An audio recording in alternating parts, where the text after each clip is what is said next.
Eto na naman ako guys, at ayan na, naglabas na si Bongo ng kanyang salin. At ang halaga at ang worth ng kanyang salin, 32 million. Ang galing, di ba? Naniniwala ba kayo? Huwag kami lokohin nyo. Pero guys, alam nyo ba, ito sa mga bobong didilis may ipapaintindi ako sa inyo ngayon. Alam nyo ba na ang paglalabas ni Bongo ng salin na ito na 32 million ay pagpapatibay lamang na isa sa kanila ni Fentaboy ay sinungaling? Ngayon, kayong mga didilis ang magdidesisyon. Sino sa dalawang ito ang sinungaling?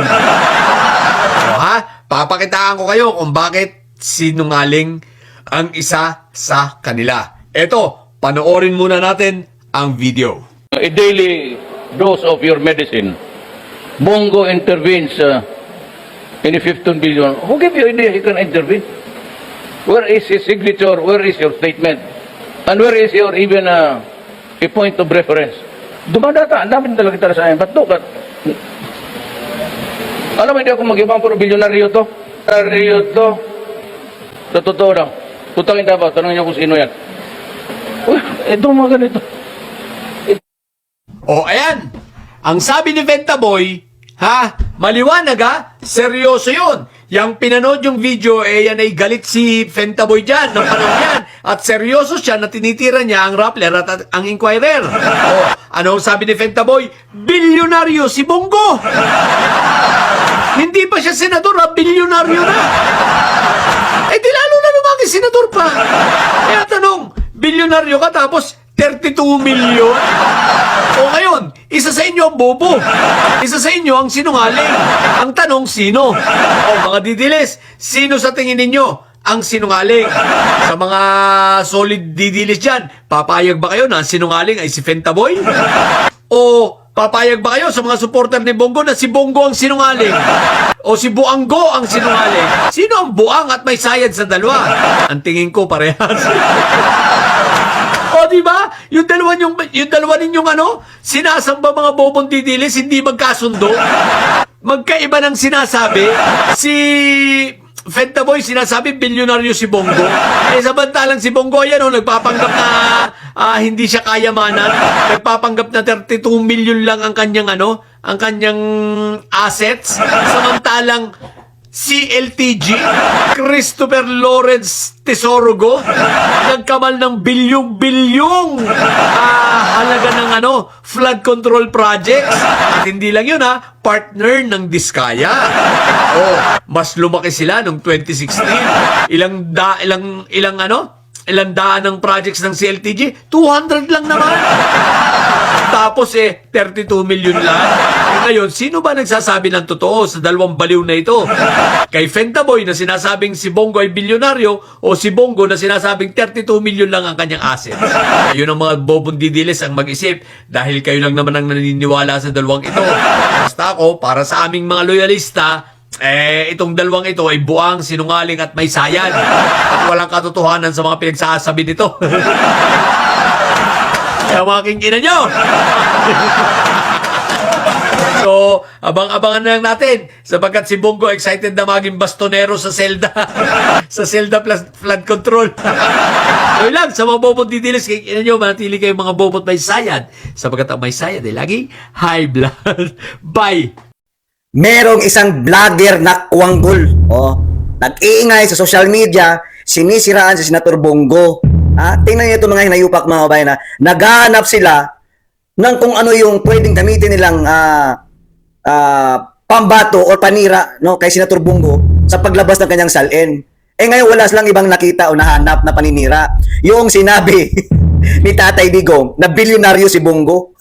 Kung hindi pa naman kayo kupal, di ba nga hindi kayo naniniwala kay former President Rodrigo Roa Duterte? Hindi kayo naniniwala kung ano yung mga gagawin ni Duterte, kung ano yung mga sasabihin niya para sa mamamayang Pilipino. Kasi nga, one-sided kayo at gusto ninyong baliktarin ang mga ginagawa ni former President Rodrigo Roa Duterte na yun naman ay totoo at talagang may resibo, merong isang salita, pag gagawin, pag ayaw, pag adik, tumahimik ka, pag korupsyon, lagot ka. Ngayon, kung hindi kayo naniniwala kay Tatay Digong, bakit gagamitin ninyo yung isang Yung isa bang parang, alam mo yung, si Tatay Digong mahilig mag-ano no? Kung baka, bira ka ng bira sa amin, sisiraan mo si Senator Bongo. Anong pakialam ni Senator Bongo? Gayon siya ay personal assistant. Siya ay sap ni Tatay Digong sa termino niya. O, bakit ninyo idadawit sa mga akusasyon ninyo na involved sa warship procurement? Anong kinalaman ni Senator Bongo? Ang alam ko si Senator Bongo, kung ano ang kailangan ni Tatay Digong, kung ano yung mga kailangan gagawin in terms of yung mga event or mga schedule ni Tatay Digong, yun ang gawain ni Senator Bongo, mag-facilitate. Hindi yung idadawit ninyo na nag-intervene sa mga proyekto, kung ano man yung o-orderin o procurement. Anong basihan ninyo? May pirma ba? Tama si Tatay Digong, may pirma ba na galing na nakita ninyo na pinirmahan ni Bongo na mga procurement doon sa warship ba yun na ini-involve nila? Alam nyo, ang hihina, ang kitid ng utak ninyo, sinisiraan nyo lang yung gobyerno ni Tatay Digong noon. Kaya hindi matanggap-tanggap ni Tatay Digong, kaya binibira kayo. Ngayon naman, naniniwala kayo sa bilyon na bilyonaryo si Senator Bongo. Wow. For the first time, mga kupal kayo, ngayon lang namin narinig na pinaniniwalaan ninyo si former President Rodrigo Roa Duterte na bilyonaryo si Senator Bongo. Eto na lang. Kini-question nyo yung salin ni Senator Bongo, 32 million. Paano ito? Kita nyo si Risa Ontiveros, bakit hindi nyo questionin? 18 to 19 million lang ang kanyang salin. Ilang taon na yan naging senador? Samantalang si Senator Bongo, pangalawang termino pa lang niya ito ngayon. Kini-question nyo, kita nyo kay Senator Bato at kay Bongo? Pare-parehas lang, nasa 32 million. And yet, may iba pa diyang salin na yan na hindi nyo kini-question. Gaya na lang nito. Ito mga kontratistang kontraktor ng mga buaya sa loob ng Kongreso, yung Big Six na yan, walang ibang ginagawa kung hindi mangungulimbat ng pera ng taong bayan, lalong-lalo na dyan sa usapin sa budget or national budget ng bansang Pilipinas taon-taon. Tingnan niyo yung salin nila. Isama nyo pa si Zaldico at yan si Tambaluslos na ginawa niyong state witness, mga inayupak kayo. Kita niyo yung ginagawa nitong mga kupal na itong mga vlogger na to. Kayo talaga ang klarong bayaran. Tinitwist ninyo, naghahanap kayo. Teka, saan ba yung mga sinabi ni Duterte na bilyonaryo si Bongo? Utot nyo. Ngayon lang namin nakita, narinig na naniniwala kayo sa sinasabi ni former President Rodrigo Roa Duterte. Kayong alam namin, nakupal kayo at tinitwist ninyo ang totoong nangyari. Kung hindi ba naman kayo kupal, sasagutin kayo ni former President ng ganon? Sinisira, lalong-lalo na yun ang interview na Rappler.